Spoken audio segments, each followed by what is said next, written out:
Gwendolyn, I must get christened at once. I mean, we must get married at once. Married, Mr. Worthing? Well, surely. You know that I love you, and you led me to believe, Miss Fairfax, that you're not entirely indifferent to me. I adore you, but you have not proposed yet. Nothing at all has been said about marriage. The subject has not even been touched on. Well, may I propose to you now? I think it an admirable opportunity. And to spare you any possible disappointment, Mr. Worthing, I think it only fair to tell you quite frankly beforehand, I am fully determined to accept you. Gwendolyn. Yes, Mr. Worthing, what have you got to say to me? You know what I've got to say to you. But you don't say it. Gwendolyn, will you marry me? Of course I will, darling. How long you have been about it. I am afraid you have very little experience in how to propose. I have never loved anyone in the world but you. Yes, but men often propose for practice. I know my brother Gerald does. All my girlfriends tell me so. What wonderfully blue eyes you have, Ernest. They are quite blue. I hope you will always look at me just like that, especially when there are other people present. Mr. Worthing! Riser from the semi-recumbent posture! It is most indecorous! Mamma, I beg you to retire. This is no place for you. Besides, Mr. Worthing has not quite finished yet. Oh, finished what, may I ask? I am engaged to be married to Mr. Worthing, Mamma. Pardon me, you are not engaged to anyone. When you do become engaged to someone, I, or your father, should his health permit him, will inform you of the fact. An engagement should come on a young girl as a surprise, pleasant or unpleasant as the case may be. It is hardly a matter that she should be allowed to arrange for herself. And now I have a few questions to put to you, Mr. Worthing, while I am making these inquiries. You, Gwendolyn, will wait for me below in the carriage. Mamma! In the carriage, Gwendolyn.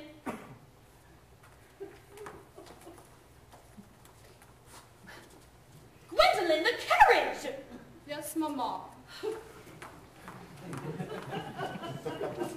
You can take a seat, Mr. Worthing. Thank you, Lady Bracknell. I'm quite comfortable where I am. I feel bound to tell you that you are not down on my list of eligible young men, although I have the same list as the dear Duchess of Bolton has. We work together, in fact. However, I'm quite ready to enter your name should your answers be what a really affectionate mother requires. Do you smoke? Well, yes, I must admit I smoke. I'm glad to hear it. A man should always have an occupation of some kind. There are far too many idle men in London as it is. How old are you? 29. A very good age to be married at. I have always been of opinion that a man who desires to get married should either know everything or nothing. Which do you know? I know nothing, Lady Bracknell. I am pleased to hear it. I do not approve of anything that tampers with natural ignorance. Ignorance is like a delicate, exotic fruit. Touch it, and the bloom is gone. The whole theory of modern education is radically unsound. Fortunately, in England, at any rate, education produces no effect whatsoever. If it did, it would prove a serious danger to the upper classes and probably lead to acts of violence in Grosvenor Square. What is your income? Between 7,000 and 8,000 a year. In land or in investments? In investments, chiefly. That is satisfactory. But between the duties expected of one during one's lifetime and the duties exacted from one after one's death, land has ceased to be either a profit or a pleasure. It gives one position and prevents one from keeping it up. That's all that can be said about land. I have a country house, of course, attached to it, about 1,500 acres. But I don't depend on that for my real income. In fact, as far as I can make out, the poachers are the only ones who make anything out of it. A country house? How many bedrooms? Well, that point can be cleared up afterwards. You have a townhouse, I hope? A girl with a simple, unspoiled nature like Gwendolyn could hardly be expected to reside in the country. I have a townhouse, of course, but it is let by the year to Lady Bloxham. I can get back to it whenever I like, at 6 months' notice. Lady Bloxham? I don't know her. She goes about very little. She is a lady considerably advanced in years. Ah, nowadays that is no guarantee of respectability of character. What number in Belgrave Square? 149. Oh, the unfashionable side. I knew there was something, however, that could easily be altered. Do you mean the fashion or the side? Both, if necessary, I presume. What are your politics? Well, I'm afraid I really have none. I'm a liberal unionist. Oh, they count as Tories. They dine with us, or come in the evening at any rate. Now on to minor matters. Are your parents living? I have lost both my parents. Both? Well, that seems like carelessness. Who was your father? He was evidently a man of some wealth. Was he born in what the radical papers call the purple of commerce, or did he rise from the ranks of the aristocracy? Well, I'm afraid I really don't know. I said I had lost both my parents. It would be nearer to the truth to say that my parents seem to have lost me. I don't actually know who I am by birth. I was found. Found? The late Mr. Thomas Cardew, who, a gentleman of a very charitable and kindly disposition, found me and gave me the name of Worthing, because he happened to have a first-class ticket for Worthing in his pocket at the time. Worthing is a place in Sussex. It is a seaside resort.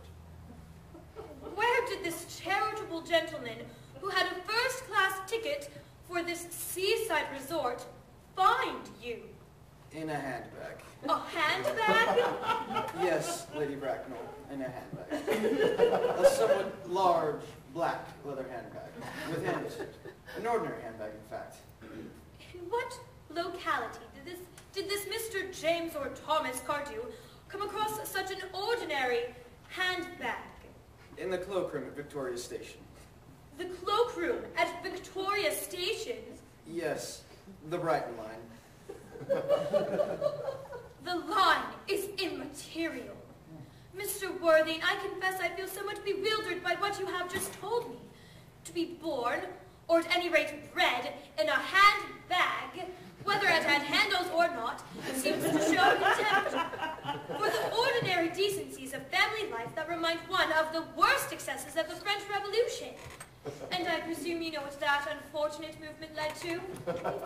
As for the particular locality in which the handbag was found, a cloakroom at a railway station might serve to conceal a social indiscretion. Has probably been used before that now, but it could hardly be regarded as an assured basis for a recognized person in good society. May I ask you then what you would advise me to do? I need hardly say I would do anything in the world to ensure Gwendolyn's happiness. I would strongly advise you, Mr. Worthing, to try and acquire some relation as soon as possible, and to make a definite effort to produce, at any rate, one parent of either sex before the season is quite over. Well, I don't see how I could possibly manage to do that.